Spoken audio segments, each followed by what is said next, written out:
Good morning, good afternoon, good evening. How is everybody? Welcome to episode 2, now officially named Roll Around, Find Out. Kind of a play on the F around, find out. So, last episode was my first experience with the solo RPG. Maybe better labeled as solo journaling game, The Wretched. A couple things I want to do with this channel. Solo RPGs, definitely one of them. Talk about game mechanics, world building. And tonight is going to be on a rules review for a game that I'm very, very fond of called BareBones Fantasy by DWD Studios. It's got to be in my trailer recording, but started with D&D 5th edition. If you're 40 or younger, chances are you started with D&D 5th edition. And I'll do, I hope to do an episode on D&D 5th edition. It's obviously good enough that it got me excited about the hobby, enough to want to play as much as I can, learn about other systems, become a better GM, DM. But there were just some things, like a lot of people find out that, it's not a one-size-fits-all for everybody. Discovering probably the biggest website out there, Drive-Thru RPG. Checking around, seeing what's out there, started with some D&D-esque clones. And this might be my first experience. I can't, at least off the top of my head, think of one, but my first experience with a roll-under system. And I will sing high praise for the roll-under system. If I had to sum it up, I kind of got confused or hung up many a times with D&D, specifically 5th edition, with the DC number, the difficult number. Now, have I read every single line and have everything memorized of the player's handbook? No. The Dungeon Master's Guide? No. So maybe I don't know what I'm talking about, but I've seen other games where there's a hard cap. Like, this is hard. DC 17. This is relatively hard. DC 15. And not that I'm saying that's a bad way to do things, but for D&D 5th edition, to me, roll a d20 and based on your modifiers, sort of kind of arbitrarily roll your dice, add a number, then beat a number based on whatever the DM thinks is appropriate. I'm not an expert in D&D, but, what's the right number? Okay, well, this player needs to climb this rock. Okay, this boulder, and it's hanging over a pit of lava. One false move, they slip, they're down. I understand that their proficiency bonus, their ability score modifier helps to increase their chance of success, but who gets to say 17 is the number to beat? 16 is the number to beat. Maybe it's 18. It's that whole premise that really got me looking for other systems. So with a roll under, what really attracts me to that is your stats really are the basis for everything. In a roll under system, you have to climb this boulder over lava. Okay, well, if you know that your stat is 70, you have a 70% chance of being successful. I know you can do that with D&D. Okay, if the DM doesn't tell you, you're guessing, okay, well, I've got to roll a D20 and technically every number is 5%. Okay, so 16, you got a plus of the modifier. Okay, that's 15%. Ability score plus another 10%. If that's how you look at it that way, roll under, bam, right there. Your stat is 70. You know that you have to roll 70 or under. The math is already done for you. 70 is the number. 70's your ability, whatever your number really is. And then you just roll. And I think that's magnificent. Not an expert, but I know with a roll over system like D&D, there's really no cap. You can just keep increasing your modifiers. So if you roll to hit, you've got, a +5 sword, proficiency bonus +5, ability score +5, stats maxed. I get that. And so in my reading and in my research, the problem is with a roll under, well, you can't really go negative. You can't roll negative on a dice. And your stat can't go over 100. But if you go in with the expectation of, okay, well, if my stat is at 100, I am perfect at that. And we'll go into more specifics of BareBones Fantasy here. There are ranges. I think it's 95 to 100 and 1 to 5. Those are your crit success, crit fail ranges. And so they have that kind of built in, at least for crit fails. If you're rolling that high to the top, not only is it a fail, you will critically fail. And so that kind of sort of works to keep things in check, I feel. Okay, so BareBones Fantasy. What's so special about this one? Well, thanks to ChatGPT, I've got an array of talking points, but I'm going to start with something just right off the bat. Drive-through RPG, BareBones Fantasy, role-playing game, DWD Studios, PDF, $9.99. Me personally, I think that's a little high. For a PDF, I'm cheap, and really, I just want free rules. I'm going to talk Mothership in some podcasts and how Mothership's my absolute favorite RPG. A little expensive for the zip file. Softcover book, $12.98. For $3 more, you can get a physical copy. That's amazing. Hardcover book, $17.98. And that's what I have in front of me. This whole podcast, there will be this overarching theme of you have an entire role-play system for $17.98. D&D, you do not need a Dungeon Master's Guide. You do not need a monster manual. There are so many resources online, and the player's handbook has a decent enough bestiary. So, in theory, you could have hours and hours and hours, years of fun with just a player's handbook for D&D, which will run you, $20, $25. So I get that. But you're going to want those other ones to make your experience better. Well, it's already here for you in, let's see, let me get it right. I think it's 80 pages. 80 pages, $18, hardcover book, amazing. Okay. ChatGPT, going down.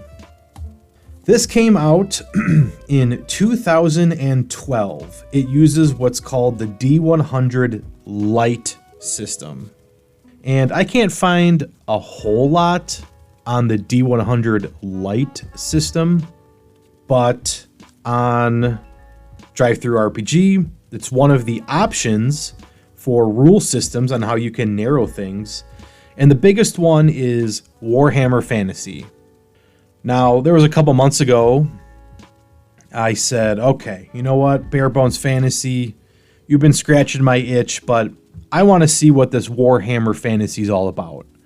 It's the big dog of roll under systems, and let me tell you, underwhelmed with that. Definitely need to sit down, do some more research, watch some videos, but the career system seems crazy to me. The magic system, maybe you love it, but seems underwhelming for me. And I understand, at least for magic, it's set in, I forget the exact name. I don't think this is right, but Grimdark, and that is designed to be a more low fantasy. So I get that. I understand that. But it's kind of sort of Warhammer Fantasy light. And per the title, bare bones. This is the minimum of what you need, but it's surprising what that means. The offshoots of Warhammer Fantasy, I don't know if I've ever said this out loud, so Zweihander, I think, is very similar. And then an offshoot of, Grim and Perilous. I think that's, not Grim Dark, Grim and Perilous, I think is the theme. And then there's another offshoot, which the name is escaping me, but it's something like Black Rose, Black Thorn. But this Zweihander has kind of taken over as the mainstream alternative to Warhammer Fantasy. All right. I have run this one time with two friends of mine who have only played 5th edition. I was wanting to make a 5th edition adventure one-shot for anybody that ever asked me, Heath, can you run D&D for me? Absolutely. Here's my go-to story. You know, it has these beats, and it allows characters to actually play their character, give them moments to shine. And so when I had friends over, we were in a position where we just wanted to do a one-shot off the main campaign.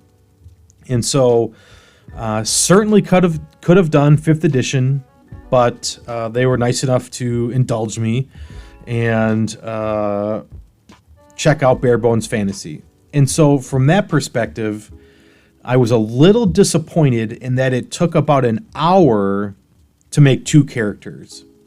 And that's nothing against my friends whatsoever. You know, chit-chatting, snacks, whatever. But I'm going to do a review of Knave, Ben Milton's Knave, and that, I will say, is an absolute beautiful system. I'm looking at Into the Odd, which a lot of that is based off of, and I can see why Knave is as popular as it is. I even hacked it myself and made it into a roll under system, which maybe I'll talk about. So I'm gonna, probably the last thing we do is make a character, and even with my experience, and it's been a while, let's walk through and see how smooth that goes. I will say one hang up I know I don't love is pretty much right off the bat, comparable to 5th edition, you're pretty much forced to multi-class. And so I think that was a hang up with character creation coming from 5th edition. It was, I want to be the rogue. I want to be the fighter. I want to be the wizard. And as we'll get into, it's like, well, no. You've got your main skill, and then, or primary, as they call it, and then you have your secondary skill. And that's just added time for character creation. Okay? I'm going to crack this open. Before I do, 2012 is when this came out, and obviously D&D's been around since 70 whatever, early 70s. This came out in 2012, and 5th edition came out in 2014. So this is about 2 years before 5th edition. And If I could go back in time, I don't see any reason why, if I was playing BareBones Fantasy, why I would convert to 5th edition. And just think about the millions, billions of dollars put into D&D, and I understand the name, you know, holds so much weight, but these 80 pages are more than the hundreds of pages printed for D&D. Not to say the adventures, but this came out 2 years before 5th edition. You know, poll the amount of people that play D&D 5th edition and ask them if they've ever heard of this. You know, what, 1% are going to know? So that's pretty wild to me. All right, crack it open. Page 2. Here's the table of contents, the main theme. There's an introduction, then all about characters, spells, equipment, game guidelines, how to play the game, GM guidelines. Pretty cool. They've got magic item creation. They give you NPCs, how to run travel. There is a setting in here, and I don't know if I've ever said this out loud. Karnak Kingdoms. From what I remember, haven't looked at it in a while, doesn't scratch my itch, but it's there if you need it. Just added content. That's about, looking at the glossary here, about 6 or 7 pages of Karnak Kingdoms setting. All right. Skipping the welcome page, what is role-playing? Dice, I don't think I've mentioned, this is percentile dice. For me, super easy to understand system, and initially clicked with me right away. Oh, my stat is 40, so I have a 40% chance to succeed at this given task. Yeah, makes sense to me. Again, as opposed to I have to beat what number? What does that even represent? Abilities. We've got strength. We've got dexterity. We've got logic, which is basically wisdom. And we have willpower, which is basically charisma. Skills. So they don't have classes in here. They have what are called skills. They've got cleric, Enchanter, Leader, Scholar, Scout, Spellcaster, Thief, and Warrior. And we'll get into what those all mean. For me, first read through on this, when I saw Scholar, that blew my mind. 5th edition is so combat heavy, and I think as a whole RPGs in general are. That's like the main way to, deal with conflict, especially with like monsters. But when I saw Scholar, I thought, wow, you can have a character who combat is not the main focus. You can really focus on role-playing. That's amazing to me. Okay, there are also races, unlike early D&D, which Gary Gygax, that is wild to me that you have like a fighter and then dwarf or elf. Like, clearly, let's call fighter a job. You have a job and then you have a race. It makes no sense to me, but times were simpler back then. Okay, so for the races, we have elf, dwarf, halfling, and human. When I think fantasy role-playing, those are the core. As you would expect, they have pretty much abilities that relate to them from all sorts of fantasy lore. So for an elf, they get dark vision. They are a natural spellcaster, which means they can wear armor and cast spells, specifically here, without penalty, which is awesome. They can resist spells. They can move 9 spaces, and they can speak what is called trade speak here, but it would be common in 5th edition and Elven. For a dwarf, they add 10 to their strength. They have infravision, which is unique. They can see heat signatures. When I ran this with my friends, there's a point in there where there are wolves surrounding them amongst a bank of fog. The dwarf was able to see all the wolves out there due to infravision. And so I just thought that was super cool, and they role played that, and it was really cool to see that character shine in that moment, be able to actually use his skill. They get a bonus to resisting poison and magic. They only move 6 spaces. They have increased health at the start. They speak Dwarvish and Trade Speak, or Common. The Halfling, they add 10 to their Dexterity.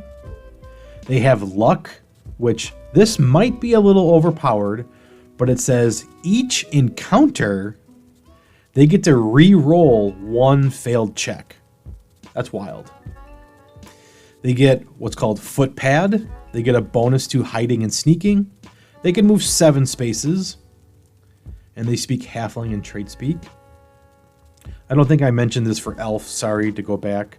Elves add 10 to their Logic, which is spellcasting, and if I remember correctly, Logic would be like the D&D equivalent, I think, of Intelligence.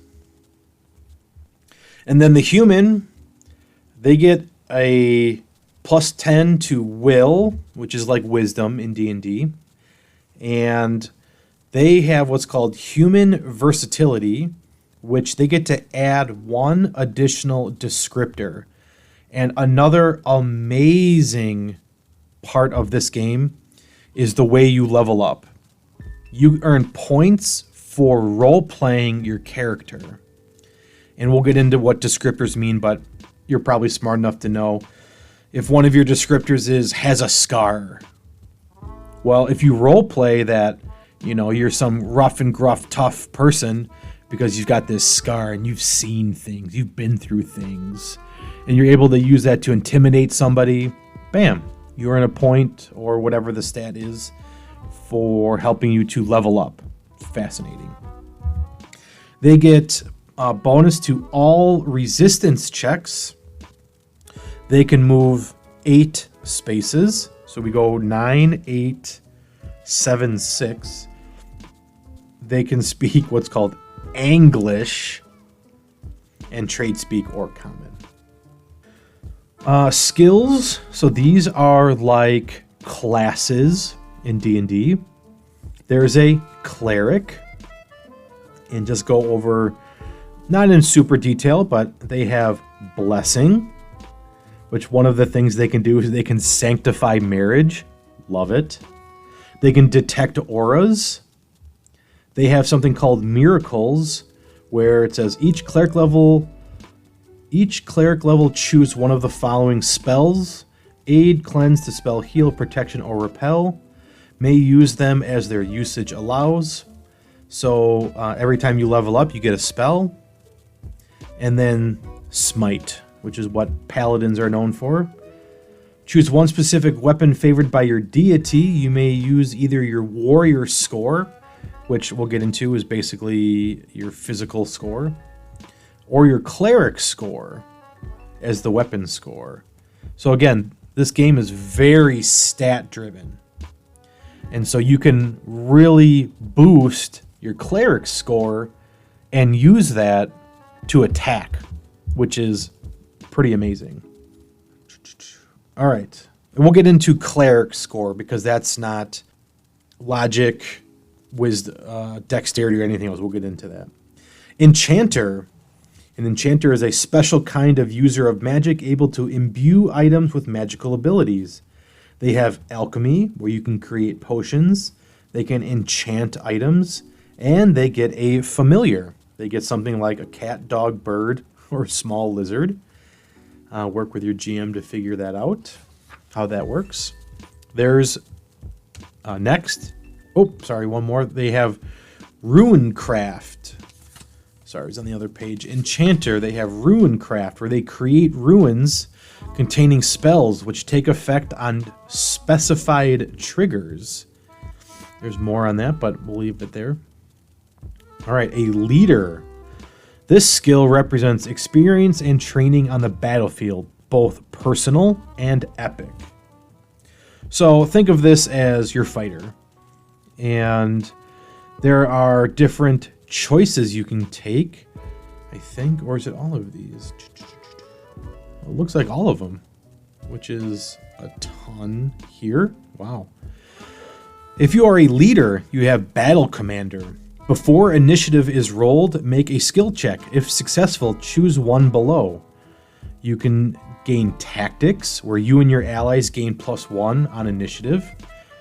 Assault. You find weakness in enemy defenses, such as missing scale, exposing soft flesh, unarmored area of an opponent, troop deployments that lack shields, fragile bricks in a castle wall, etc. Pretty cool.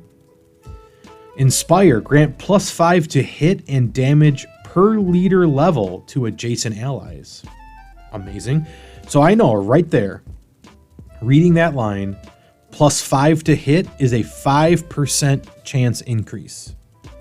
Is 5% a lot? No. But if you are skilled at a battle commander, I'll take the 5% if you give it to me. This whole leader one is a little hard to explain by looking at it. It would be much easier, but podcast, so bear with. Guardian. You have the ability that if an adjacent ally is hit, choose to intercept the blow, taking the damage. No skill check required. That's awesome. Leader gets a leader ability where you attract followers for a specified mission, and then based on your level, you get followers. Then there's a warlord mechanic. On your turn, choose one effect. Lasts until the turn ends. Counts as an action. Rallying Cry. You and your allies that choose to gain +10 to hit and damage. Courageous Word. Allies gain +20 to logic or will resistant checks against dark powers, magic, fear, etc. And a Tactical Strike. You outnumber a foe 2-1 in melee. You or your ally make 2 attacks against foes and choose which to keep. Counts as a single action. Leader, super cool. All right, probably my personal favorite is the Scholar. I'll read the brief intro here. This skill represents knowledge and skill gleaned through a weighty education, steady access to books, legends, and lore. The skills they have is a Diplomat. Receive +5 per scholar level to an ability check for any of the following. Knowledge on culture, etiquette, social nuances. Influence others with social grace and tact. Foster goodwill, encourage negotiating in good faith, etc. Love that. Love role-playing conversation like that. High Scholar. Each even scholar level, choose a career path and gain +10 to skill checks involving that path. There are Jewelry, Trader, Librarian, Fortune Teller, Historian. This one, because I'm not smart, I don't know. Heraldry, Administrator, or other paths allowed by the GM. You basically learn, and these are all called skills, but you basically learn a skill, a trade, and you get better at it every level. Awesome. Historian, recall some obscure legend or fact about famous places, people, or things. Identify bloodlines, trace nobility, understand symbolism, etc. Super great for role-playing in a new place and making connections with people and instantly getting a lay of the land. Love it. Signs and portents. Once per game session, ask GM a single yes or no question about the setting, story, or its people. GM must answer honestly. Love it. You would never get that in D&D. You'd never. It's just not a mechanic they would do. All right, they have a Scout. This skill represents training or experience as an outdoorsman, ranger, etc. So 5e people, this is your ranger. Animal handling. You can befriend, calm, or agitate, or train naturally occurring animals. Navigation, know which way is north, determine location on a known map, decipher maps, create maps. Survival, craft objects from nature, find shelter, build fires, gather food, identify drinkable water, identify and disarm natural traps and hazards. And tracking, detect tracks, learn information from them, ignore penalties associated with terrain, etc. This is how a ranger should be run in D&D. These are all amazing, amazing abilities.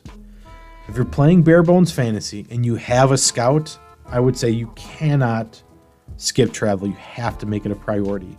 Really let them shine. Okay, there's a spellcaster. Moving on. They get high wizardry. They know a number of spells equal to their spellcasting level. If spellcaster is your primary skill, learn 2 spells each level instead. D&D, always confusing to me. How many spells do I know? Am I a wizard? If I'm a sorcerer, paladin, warlock, they all have different amount of spells. And, that's what makes their charm. Warlock, not a lot of spells, not a lot of spell slots, but as a whole, their spells are more powerful. So I get it, that's their shtick. But right here, you want to cast a spell? What level are you? 3? You know 3 spells. Oh, it's your primary spell? Primary skill? You're level 3? You know 6 spells. Boom, done. Explained it. Not, can you crack open the page. Yeah, you really got to bookmark that page. You go to Warlock, every 5 minutes. Okay. All right. Find the table. You're level 3. Slide your thumb. Okay. All right. Yeah. Okay. 1. Why? Just so arbitrary to me. Okay. That's high wizardry. Then there's low wizardry.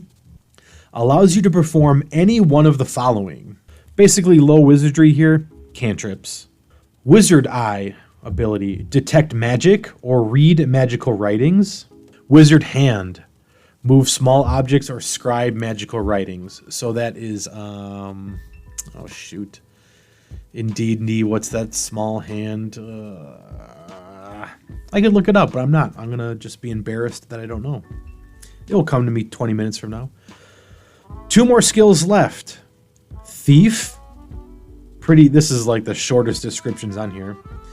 They have deception. They lie convincingly, forge documents, disguise, impersonate. Security systems. Identify or disarm traps, pick locks, perform small mechanical repairs. Sleight of hand, pick pockets, palm objects, and stealth. Remain unseen and unheard. Gain +5 per thief level to hit and damage if attacking from stealth. Pretty good. Pretty basic, I'd say. But if that's your shtick, that's got everything you need, nothing you don't. And lastly, warrior.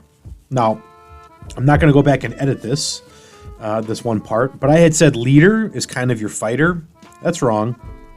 Leader has the longest list of things that it does, but leader enhances your and other people's fighting abilities, but it's not your actual fighting ability, and that's what this one is, warrior.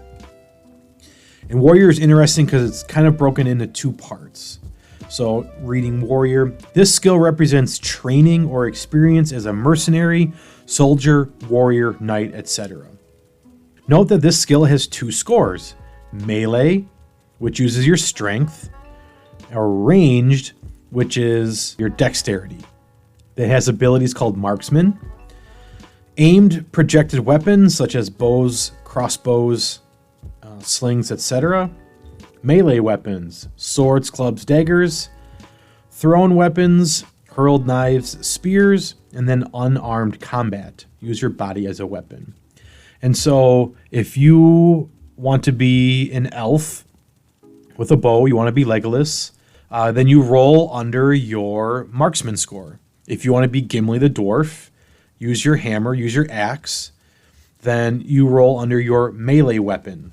And the only difference that represents is you're either rolling under your strength or your dex. And so when we get to character creation, I'll specify why I think there's the primary and secondary skill, even though it is a little confusing for new players. Why you're like forced to multi-class. Okay, that's the basis of all of the skills that they call them, but are basically classes. If you are the spellcaster, what is super cool is these are, how would you say, they're level-less spells, but they require your level. And what I mean is, in D&D, power word kill is what, I don't know, 8th level spell, 7th level spell, maybe 9th. And so, the disconnect, okay, it's a 9th level spell, so I'm a wizard at 9th level. I get this 9th level spell, right? No. You just arbitrarily get it at level 17 or something. I don't know. Well, here, I'll read the first spell, Aid. Breaks it down by range. It says touch / 10 spaces. And what that means is it starts out as touch, but eventually it will get to 10 spaces. I'll read the full description, and they tell you right in there when it happens. Usage, 1 turn. Duration, until encounter ends. Resistances, none. Like, especially that resistances probably doesn't make any sense to you, but it doesn't really matter for the purposes of this review. Okay, here's the spell effect for Aid. Effect.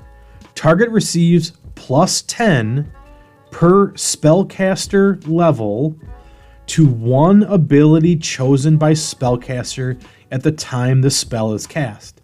Strength, Dex, Log, or Will. So, they're level-less in that you can take it, but they increase in power the higher the level is. For this is spellcaster. At spellcaster level 3, the spell can be used at a range of 10 spaces. At spellcaster level 6, up to 4 targets within 10 spaces, or all 4 abilities on a single target. Oh, amazing. This spell does not stack when used on the same ability on a target. However, multiple abilities on a single target can receive aid. So, unless I'm wrong, it's been a while since I've looked at these, but I'm pretty sure 99.99 you can take any or all of these spells at any level and they just increase in power over time. Okay, I won't read all of these, but there's 1, 2, 3, 4, 5, 6, 7, 8, 9, 10, 11, 12, 13, 14, 15, 16, 17 spells. Well, that doesn't sound like a lot. My D&D has 150 spells. Okay, well, looking at this one called Offensive Strike. Okay. Range, 10 spaces per spellcasting level. Love it. Usage, unlimited. What? No spell slots. Duration, instant. Effect.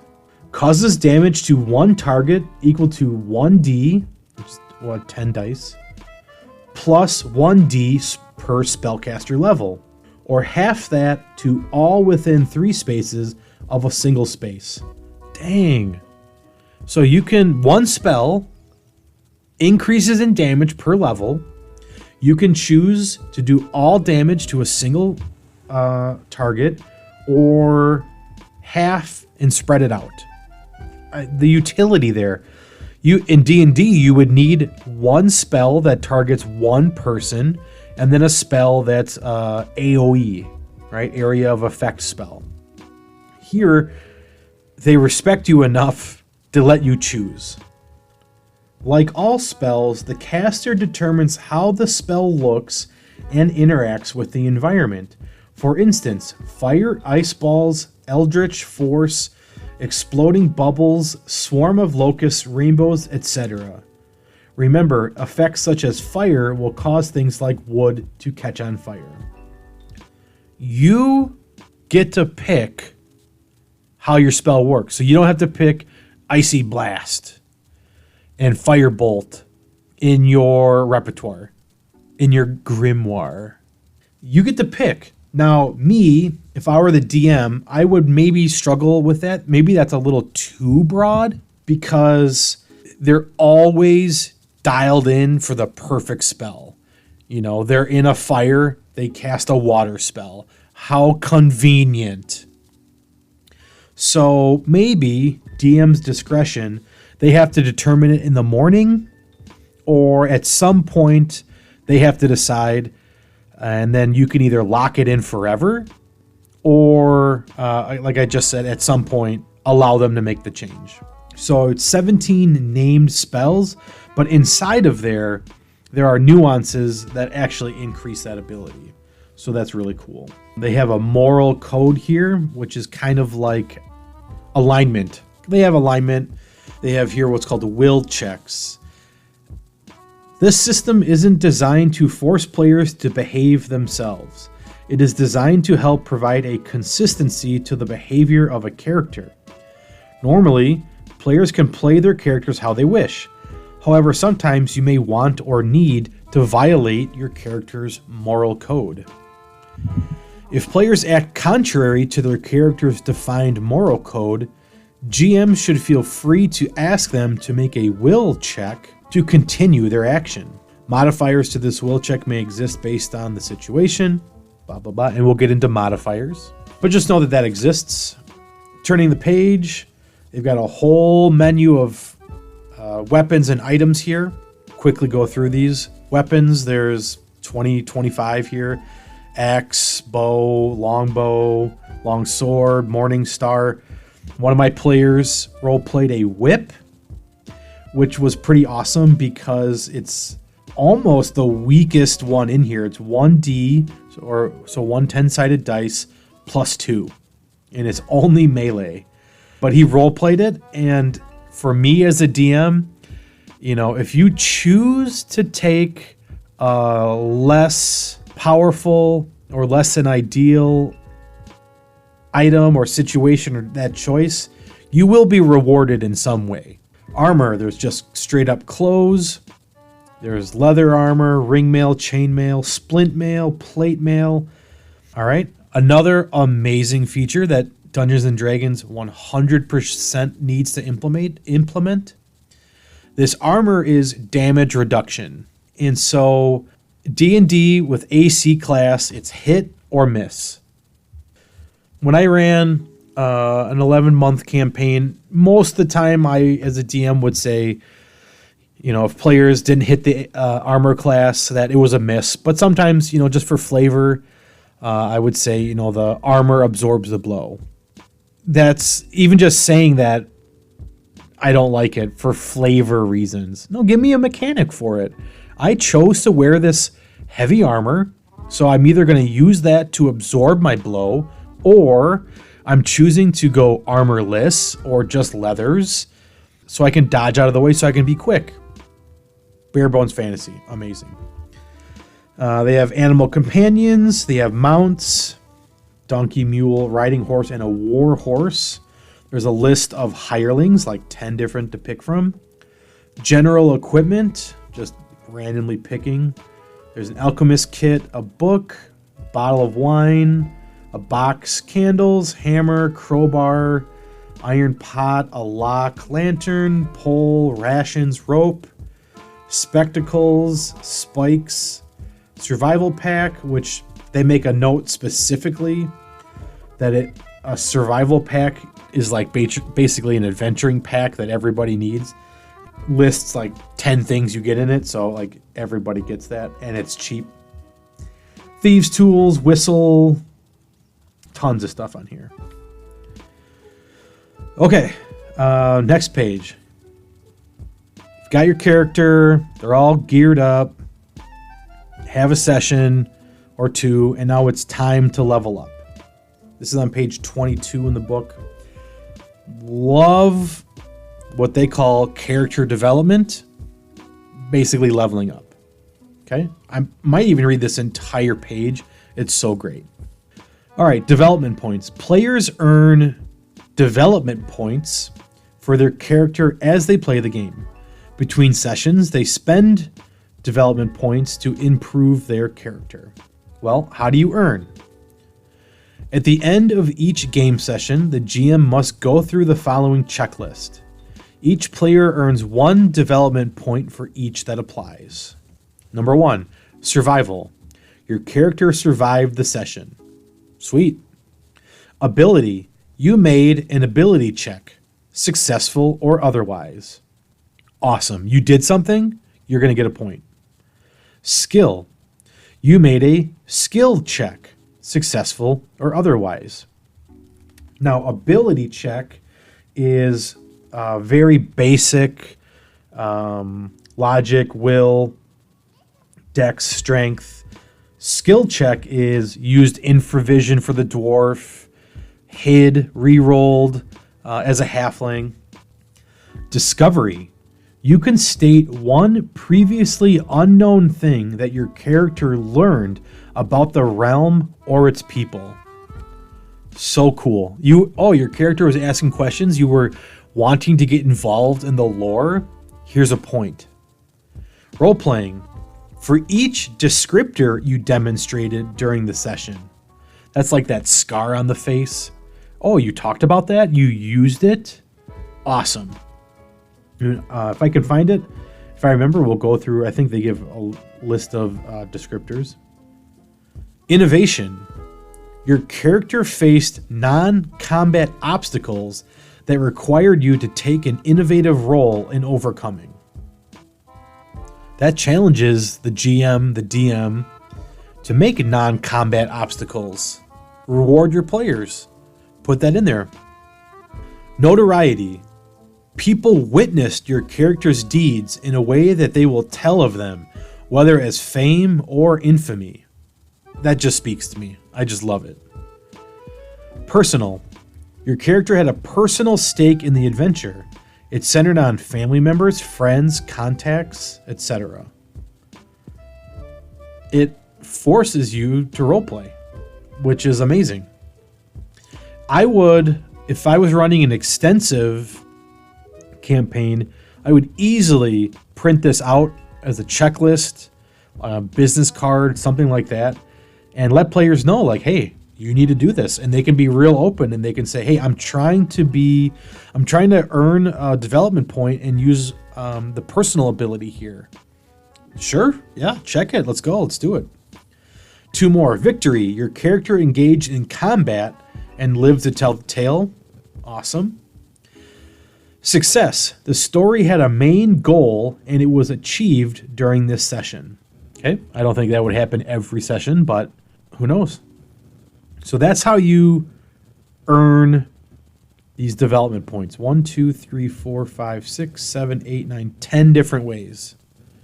In old school D&D, it was 1 gold equals 1 XP. Totally fine system. Works. But that changes how you play the game. In my D&D campaign that I ran, I did basically milestone leveling. When you got to a point where I thought you basically unlocked the next chapter of the story, leveled up. And that has its own merits, but that forces a certain play style. Players are always wanting to move forward with the story. And I can remember there was 1, maybe 2 side quests in my adventure. And, players are rewarded with magic items and gold and things. But if they're not leveling up, that's kind of like the main incentive for them. So that just is that type of play. The way BareBones Fantasy does it, really heavy on role play. You survived, great point. You won a battle, great point. But literally says there, probably the most creative one, I think, and these are all great, but discovery. You can state 1 previously unknown thing that your character learned about the realm or its people. Well, you're facilitating your players to want to get to know your world. So it requires the DM to know his stuff, really add breadth to his world. Okay. So you've earned all these points. Well, what do you do with them? Well, you spend them. And you can do skills, abilities, or languages. And then there's rank. And we'll get into these. Okay, skills. Skills you can buy to buy levels in skills. And skills are like your classes.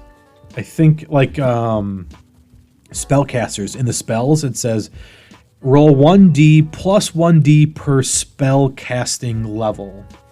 Or maybe spellcasting skill level. I think that's what it was. So that's how you up that stuff. And it says it costs a number of DP shown in the table. And on here, I think you start at level 1 for a primary skill. But you have 3 development points. To get to the next one, you need 6. And then you need 9. And then you need 12, 15, 18. Or you can increase your abilities. That's strength, logic, will, dexterity, on a 1-for-1 basis. So if your strength score is 30 and you have 5 development points, you can boost your strength score to 35. And again, core of this system, you know that any check requiring strength is now 5% more likely to happen. Love it. Love that mechanic. And then interesting, when players start out, you know, maybe they don't know the world as much as they should. They come from far away.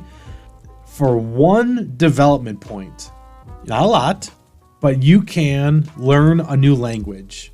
To learn a new language, spend 1 development point. To learn it well enough to sound like a native, spend an additional development point. I wouldn't think many people would do that, but given the right campaign, right scenario, 2 points to sound like a native, to me that's awesome.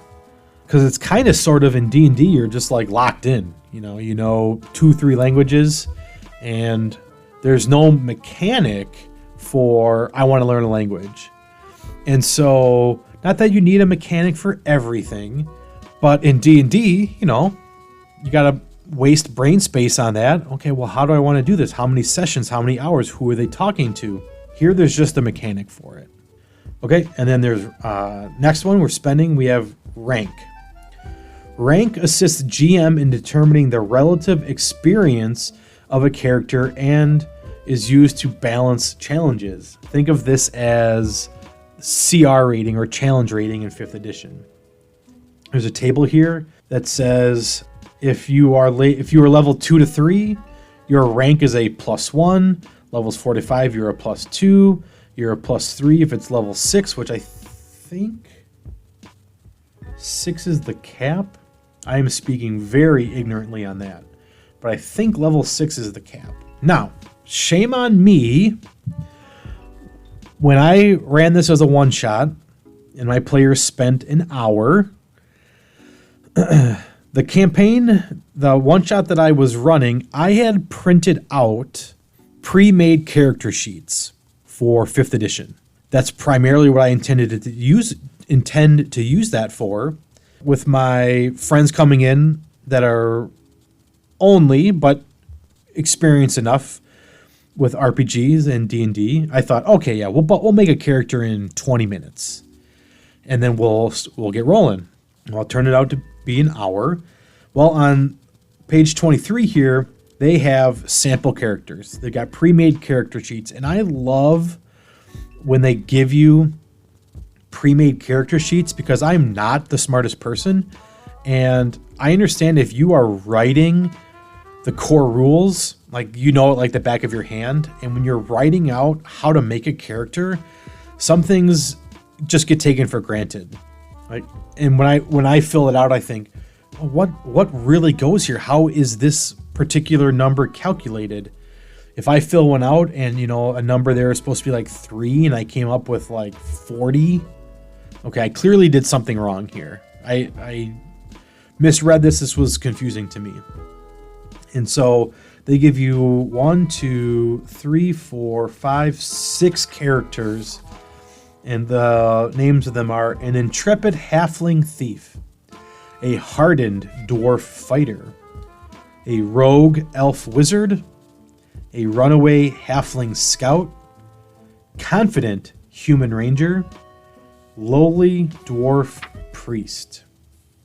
So you get something for everybody there.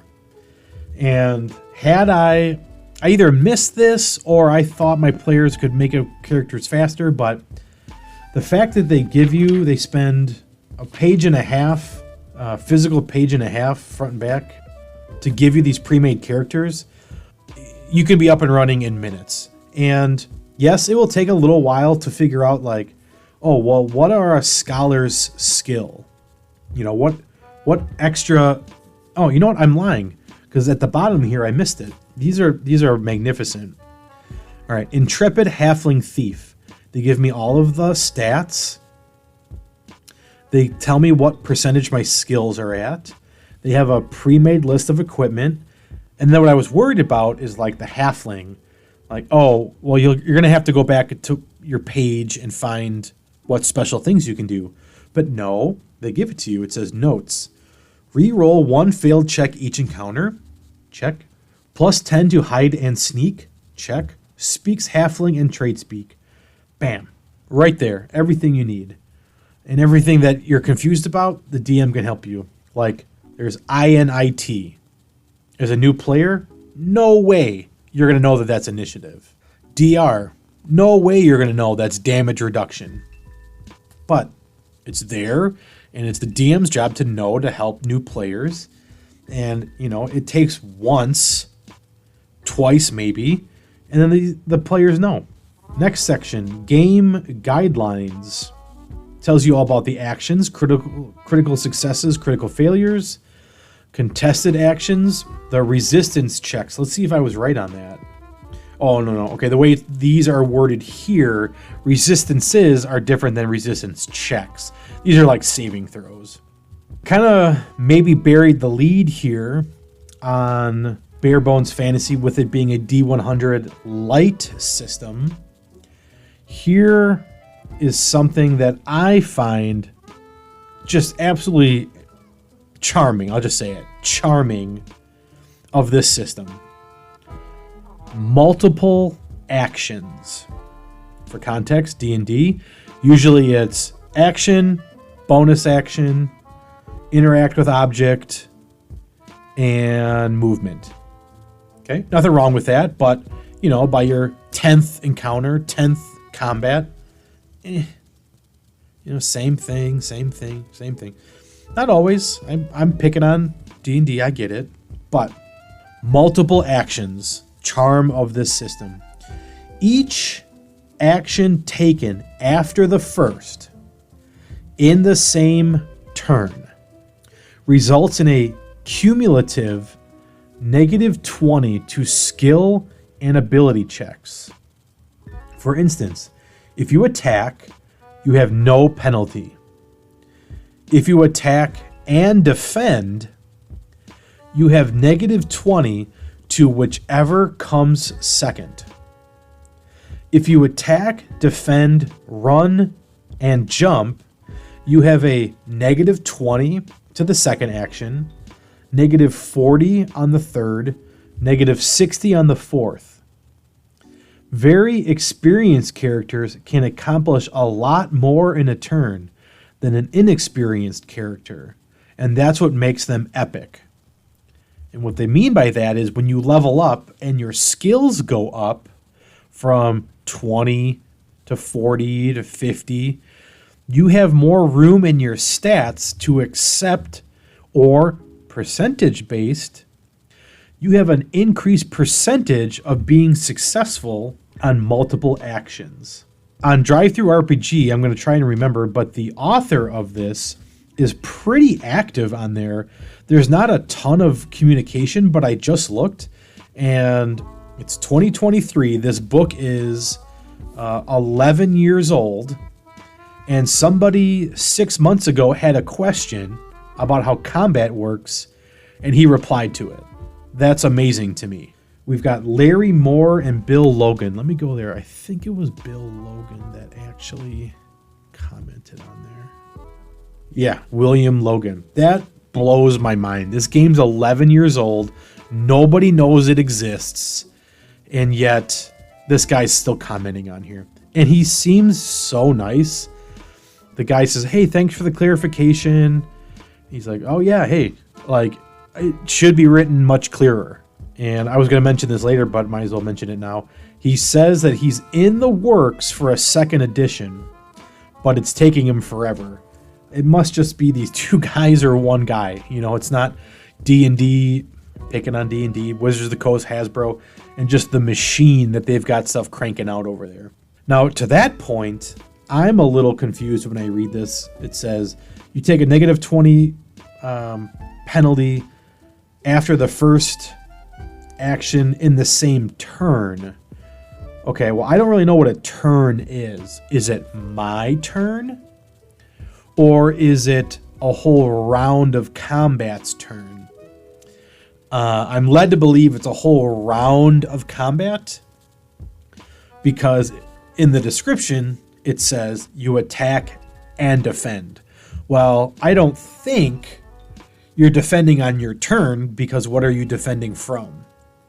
So it must be a whole round of combat, but because I just think that's a little confusing, I feel like mentioning it. All right, next section, getting hurt.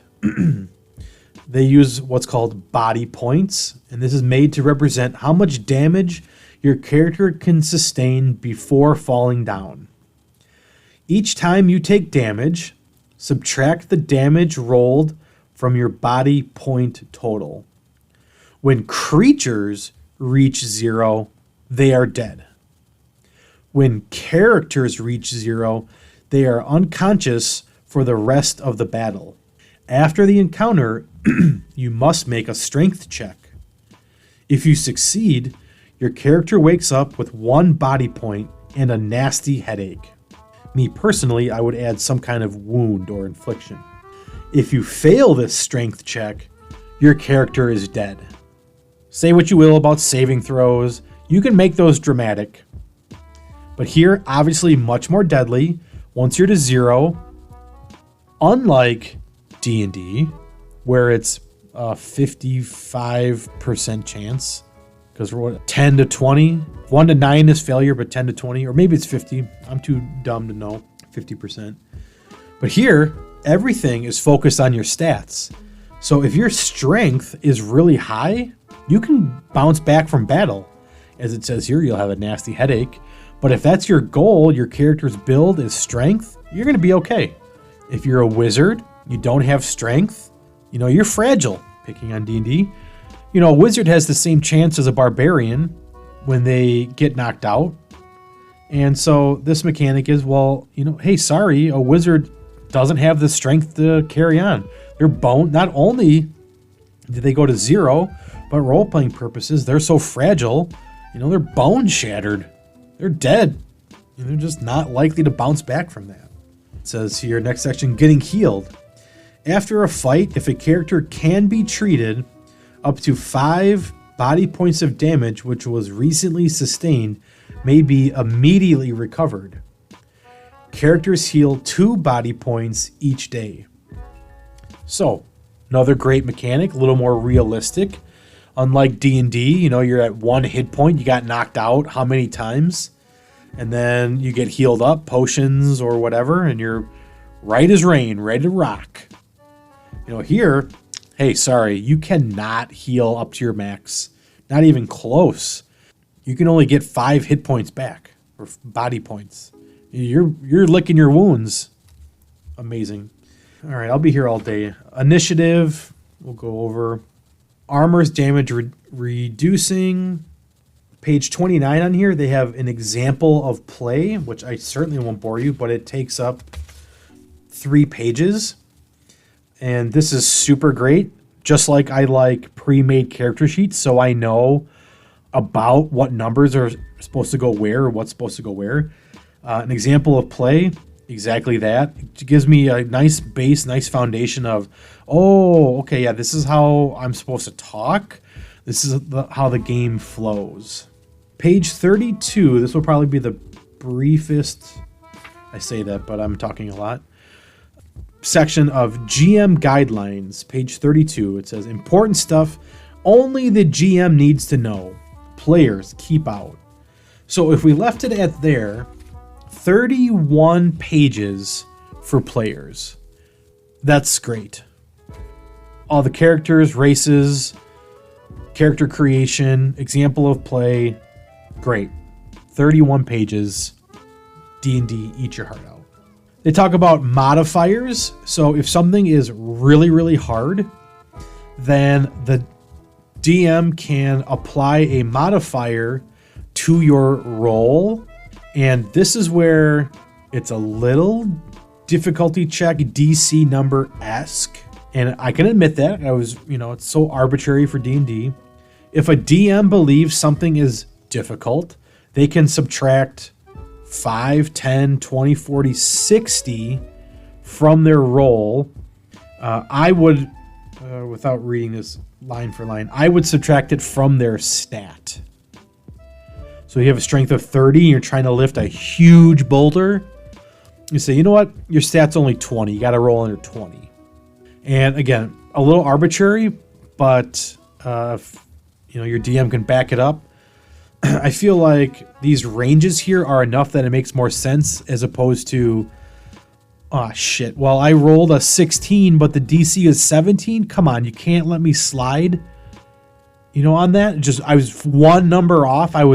If you look at it percentage-wise, I was 5% off.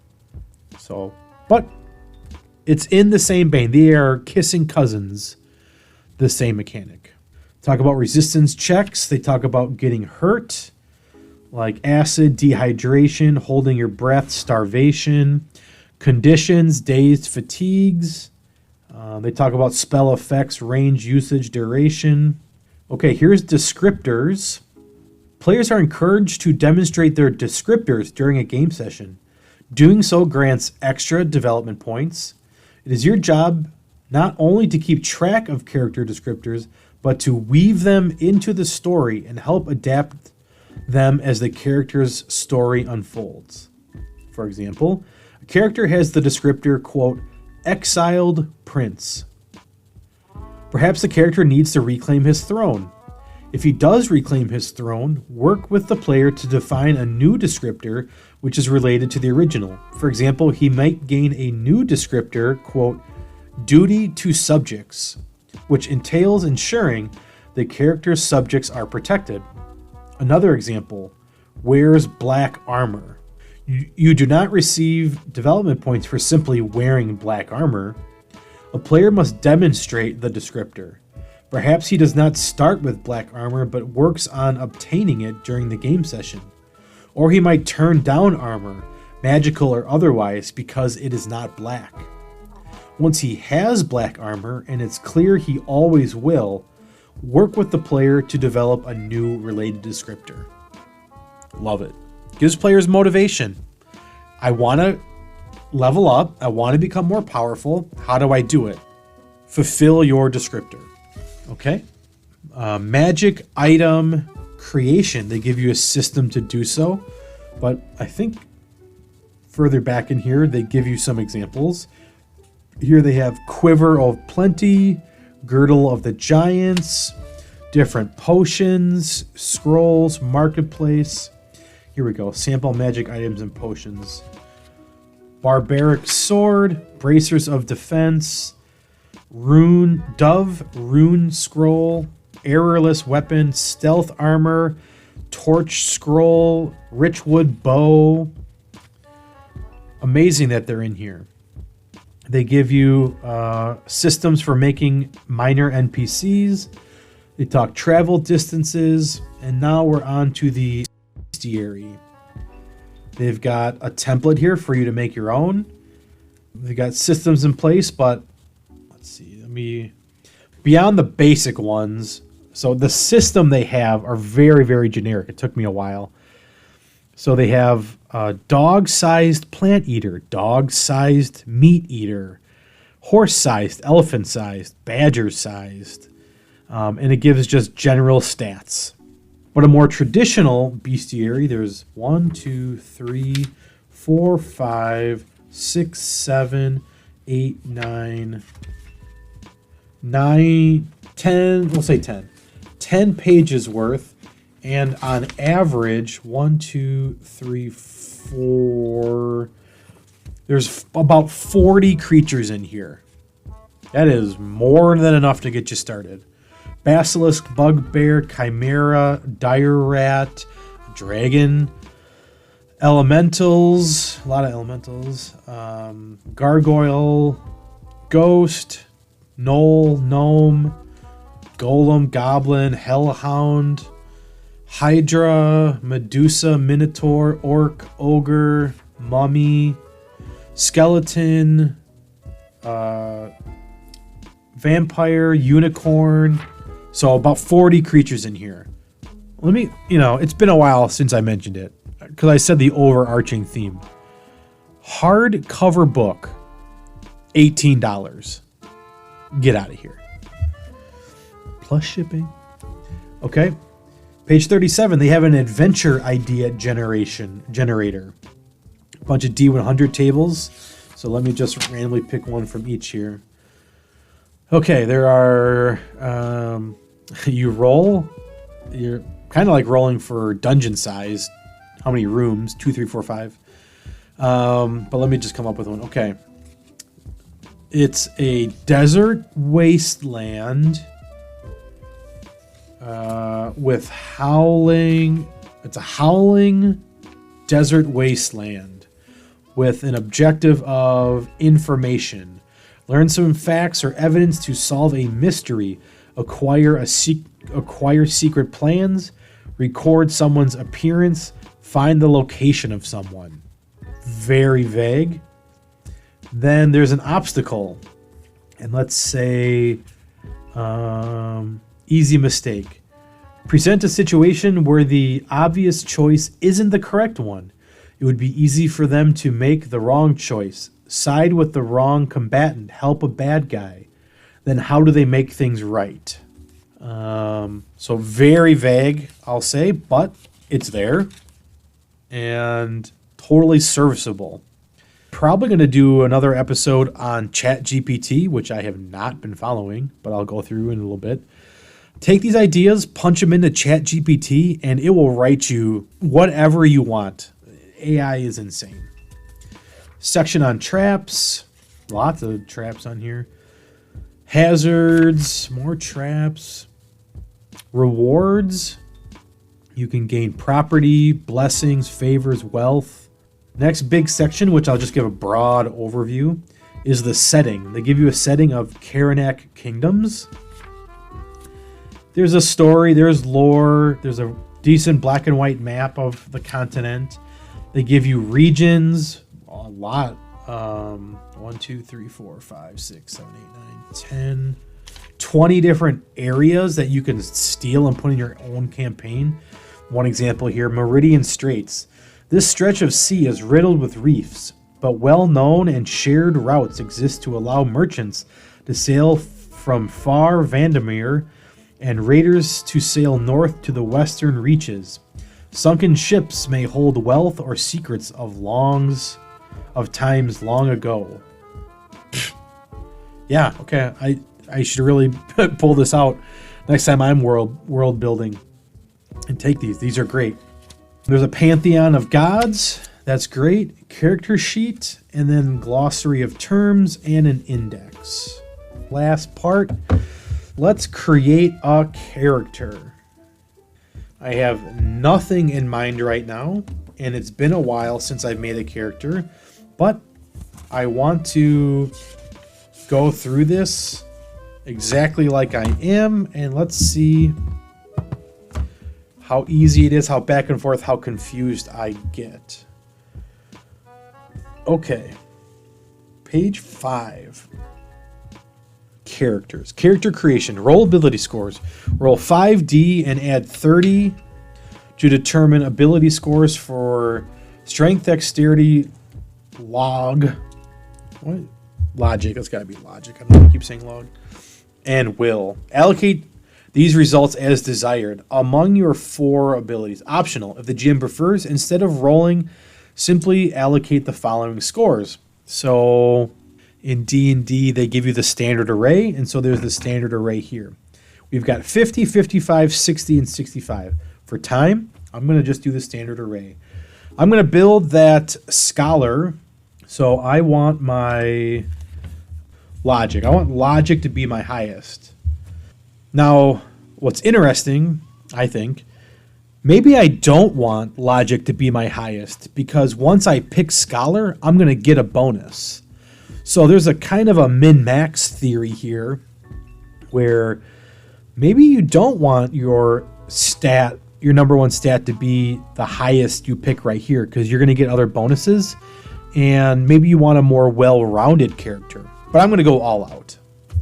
So I'm going to go 65 for my logic, and I'm going to go all out. So my will be 60, my dex will be 55, and I am not a fighter, I'm a lover, and put that at 50. Okay, sweet, stats are done. Select a race. Page 8, everything's on page 8. Well, if I'm min-maxing, an elf gives me another 10 to my starting logic. They naturally cast spells, they can wear armor. A dwarf is tough, they get 10 to strength. Halfling, 10 to dex. And human. Okay. I want to avoid combat. I want to hide and run when I can, so I'm going to pick a halfling. So I'm going to add 10 to my starting dex. So I used pen, shame on me. So now my dex equals my logic. That's fine. Number 3, select a skill. This is where I think my players got hung up the most. Select one primary skill your character excels in and record plus 20 in the P/S column on your character sheet. Having read this book, I remember being confused on what is P/S. I read you a good portion of it. I don't know where they mention it, but I've come to learn that it is primary and secondary skill. Okay, so I want to be a scholar. So there's a column on my character sheet where I'm going to put 20 for scholar. And scholar has 2 asterisks next to it. And a little further down on the character sheet, it says if you have 2 asterisks, these skills of diplomat, high scholar, historian, signs, and portents cannot be used unless I have at least 1 level. So we'll get into that here in a second. Okay, now my second one, you know what? I could go cleric, enchanter, leader, scout, spellcaster, thief, or warrior. I'm going to go thief. I'm a little mischievous. And I think that will help me in my smooth talking. Not only am I smart, I'm smarter than you. And I can out-talk you. I can deceive you. While I'm talking to you like I know what I'm talking about, I've got one hand miming a gesture that I learned in some ancient tribe. My other hand's picking your pocket. I'm going to put 10 for my primary, secondary skill. And it says place a 0 in all the other skills. Okay, I would put an X in there. It's a little confusing when I look at it. Finally, choose any one skill and record a 1 in the level column. This is your character's starting skill or class. Note that some skills require at least 1 level to be used, which Scholar does. What this does, giving me 1 level, adds another 10% to the checks I need to make of diplomat, high scholar, historian, signs, and portents. I've got my standard array stats. I figured out I want to be a scholar and a thief. A thief does not need a level, so I'm good there. Now I have to calculate my total roll underscore percent. So for scholar, my ability is logic divided by 2. Logic is 65 divided by 2. We'll round up to say 33. Do I have to round up? I don't know, but I'm going to. I'm sure it says in here, but I'm doing what I want. 33 plus 10 for my level, so I'm at 43, plus 20, because it's my primary, I'm at 63%. Sweet. So whenever I am using my scholar abilities of diplomat, high scholar, historian, science importance, I have a 63% chance of being successful. I love that. I know right off the bat. Okay, then I have thief, which is dex divided by 2. I got a bonus for being a halfling, so that's also 33 divided by 2, so we'll say 33 again. No level, but it's my secondary skill, so I have a 43% chance at being deceptive, security system, sleight of hand, and stealth. Okay. Steps 1 through 3. Done. Keep her moving. It says calculate scores. I did that, so that's done. Specify descriptors. Descriptors are phrases or words that describe something prominent about your character. Some are negative, such as always irritable or drinks too much ale. Others can be positive, such as likes to sing or smooth with the ladies. Specify one positive, beneficial, and one negative, hindering descriptors. Some examples.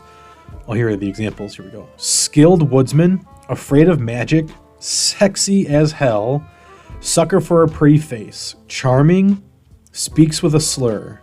I'm going to say I talk too much. That's my negative. And my positive is I dress really nice. All about that first impression.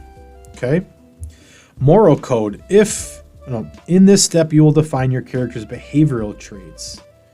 Am I kind or cruel? I'm kind, somewhat. Focus or unfocused? I am very focused. Selfless or selfish? I am very selfish. Honorable or deceitful? I am very deceitful. Brave or cowardly? I am somewhat cowardly. I would go lower if I can. Equipment and coins. Choose any 6 items beginning on page 20. Weapons, including armor, blah, blah, blah, blah, blah. You may select any items whose value is less than 100. In addition, you begin with a coin purse of 2D gold pieces. Okay, well, let me... 17 gold pieces. Gold goes down here. 17. Let's see how I can do equipment. I want... Okay, I didn't figure out my warrior score. Melee score. Strength divided by 2.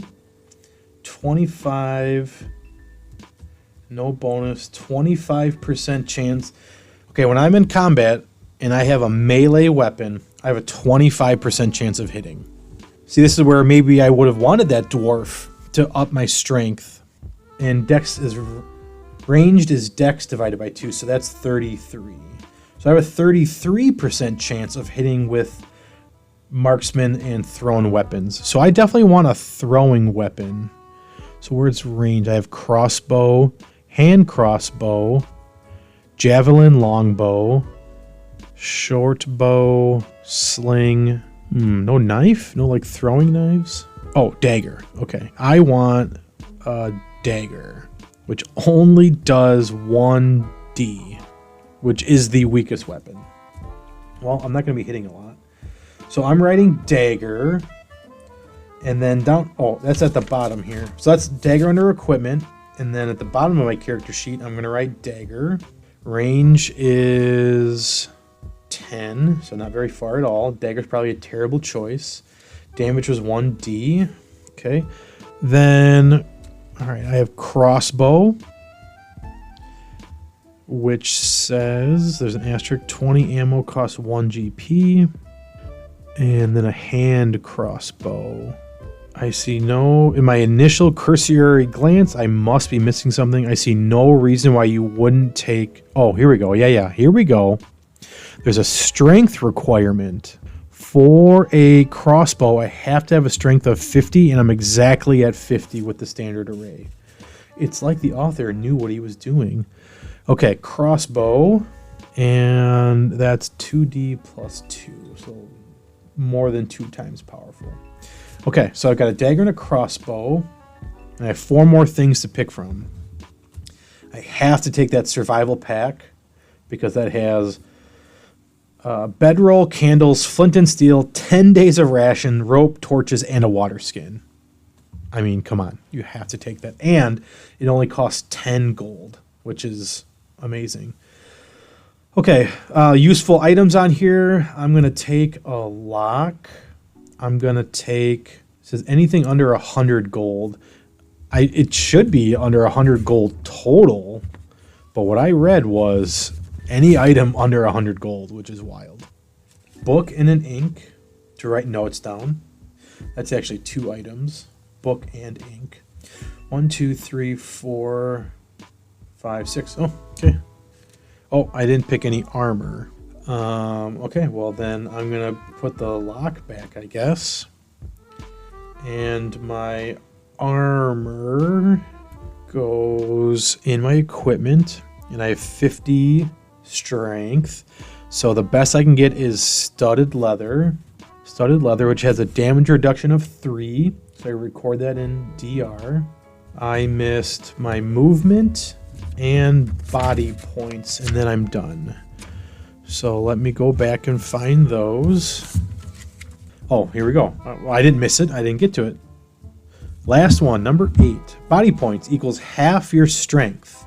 Okay, 25 is what I start out at. Initiative is 1. Add +1 if your logic is 65 or greater, and an additional +1 if your dex is 65 or greater. Both 65. So sweet. My initiative is 3. And let me look that up, how initiative works. Do I just add +3? I forget. Yeah, here we go. When the GM starts tracking turns, he will ask for a roll to determine who gets to act first in a situation. We call this initiative. Roll your character's initiative dice and pick the highest die rolled. For instance, if you have an intelligence score of 2, you roll 2 10-sided dice and pick whichever number is higher. Actions are resolved in order of highest to lowest. Oh, okay. So I have 3, so I would roll these 2. Well, it would be a 1 and a 2. And an 8. So I have an 8. Okay, sweet. That's that. And my movement, based on your race, apply armor if needed. Well, I don't have an armor issue, and so my halfling move is 7. Name, I would be Grim Wario. Race, halfling. Hair, brown.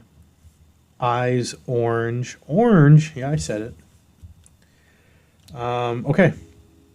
My character is done. Looking at my recording software, that took me 12 minutes. Now, that comes with experience. I've read through the whole book, so double that for an inexperienced person, because the GM should be walking them along. So you're at 24 minutes, 25, let's say, half hour to make a character. That's a little high, I would say. And maybe I'm estimating too high and doubling that, but that was that. 12 minutes for me, I think is what I said. All right, let's go back to ChatGPT here and follow up with some things. Okay. Character creation, just did it. Gameplay mechanics, went over it. Setting and lore, no lore, just setting. Game Master experience says share thoughts on how easy or challenging it is to run the game as a game master. I would say it's equal to anything else. If you run D&D, looking at Vampire, they have here by weapon. If they're holding a weapon, the weapon determines damage. But whatever it is, they're at a 70% chance. So if they roll, if the DM would have to roll under 70 to hit the player. Then they roll for damage based on the weapon, and then you reduce that by the armor. But a character can dodge and block. And I remember being confused on this when I was first going through this, and I'm probably still confused on it. All right, I found how blocking and dodging works. Resistance checks. These are made in reaction to some threat to your character. The threat may come in the form of a physical attack, mental power, falling rocks, dragon breath, fireball, poison, etc. A resistance check is simply an ability check. Here's the key sentence. If successful, it negates or reduces the otherwise successful threat. So, if you block or you dodge, that negates the attack. It says negates or reduces. So that is, I would say, DM specific. So maybe you dodge out of the way, but they nip, they slice just a little bit of you.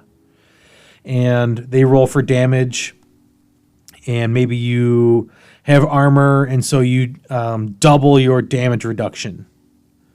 Or you take the blow, and same thing. You successfully block with your shield, but it hits so hard that you still take something, and they roll high enough for damage, and damage is halved. Something like that. So, one little sentence in this entire book describes what I was having troubles with. So, there we go. Another thing I need to mention is how criticals work with the mechanic of taking a negative 20 cumulative effect to multiple actions. Why wouldn't you just always push your character to the lowest stat possible? Well, thanks to criticals, you are increasing the chance every time of, one, you becoming less successful. However, it says anytime you roll doubles, if you rolled under, that's a critical success. If you roll over, that's a critical fail. So, sure, push your character. You want to get down to 13%? It's unlikely, but why not try it? Okay, well, now you have so many chances for doubles above 13%, right? You would have 22, 33, 44, 55, 66, 77, 88, 99 of rolling a critical failure. So you push yourself to do more, but at some point you have to get off the gas. Otherwise, you're going to run into critical failures, which is amazing. Player experience, I think way more so than D&D. I think BareBones Fantasy is so much easier for beginning players. What's your percentage? Roll under it. You have a 33% chance of a ranged attack. That's pretty low. Do you really want to risk it? I think it's so much easier than, okay, roll a d20. Now add your ability score. Are you proficient in it? If so, add your proficiency. Okay, that's your attack. Now roll for damage. Okay, but you add your ability score for damage, but not your proficiency bonus. Very confusing. So I think BareBones Fantasy so much nicer for players. All right, going down the list for ChatGPT, artwork and presentation. Definitely BareBones on the art. I love the cover. It's got some dragon crawling out of its hole. It's got a wizard. It's got everybody on here. It's got a wizard, a rogue, a thief. I guess it doesn't have my lovely scholar. It's got a barbarian in there. The artwork inside is sparse, black and white. Maybe every 5 pages is a piece of art. Some of it, they went real simple. It's literally just a silhouette of the item. Totally serviceable. Scenarios and campaigns, according to ChatGPT. No scenarios. There is I guess you would call it an expansion to BareBones Fantasy, but all it has is a ton more races, which give different pluses and minuses to your stats, and different abilities, like the halfling's able to be invisible. It gives different bonuses for that. I think it's pretty extensive. Let me go to Drive-Thru RPG here and see if I can find it. I want to say it was like 20 more races. It's called Flesh and Blood. And I have not purchased this because for what you get, it's 56 pages. It is $12. And so I'm cheap. But, yep, exactly. It's 20 different character races, which they give you a picture of 1, 2, 3, 4, 5 of the 20 right on here. You can play as a half orc, half ogre, half giant, a hobgoblin, and a goblin, and you can read what they do right off of there. So, scenarios, there are 0 scenarios for this, but I'm of the mindset of run Curse of Strahd with this. Like, why couldn't you? Run any D&D adventure, run any OSR adventure, you know, any good DM. It's not that difficult, you know. So D&D has some weird creature you've never heard of. You can stat it over. It's more work for sure, but it's not anything crazy. But as far as I know, there are 0 scenarios. Community and support. I Google searched or YouTube searched it, and I think there's only one person that has done a video on video review talking about BareBones Fantasy. I'd be excited to see if there's another one. From a year ago, Mr. Mean Speaks, BareBones Fantasy. Oh, here's one from 10 years ago. I don't know if I ever watched that, so I'll have to check that one out. So there are 2 videos on BareBones Fantasy. So big community, I would say no. However, as I mentioned on Drive-Thru RPG, as of 6 months ago, if you have a question on there, the author, I'm positive, would respond to you. Yeah, that's about it. I cannot recommend BareBones Fantasy enough. $18, everything you need, great mechanics, great range of classes, or as they call it, skills. 10 out of 10. If I were to write, well, I'll say 9.5 out of 10. If I had to write RPG myself, this is what I would write. I would clear up blocking and dodging, and the primary skill and secondary skill, I think, is a little confusing. I don't know how to make it better at this moment in time, but to me, it's a little much to have to juggle a scholar and a thief, especially if I'm a new player. But yeah, and so I thank you for taking the time listening to my review of BareBones Fantasy. $18. You have to check it out. See you next time.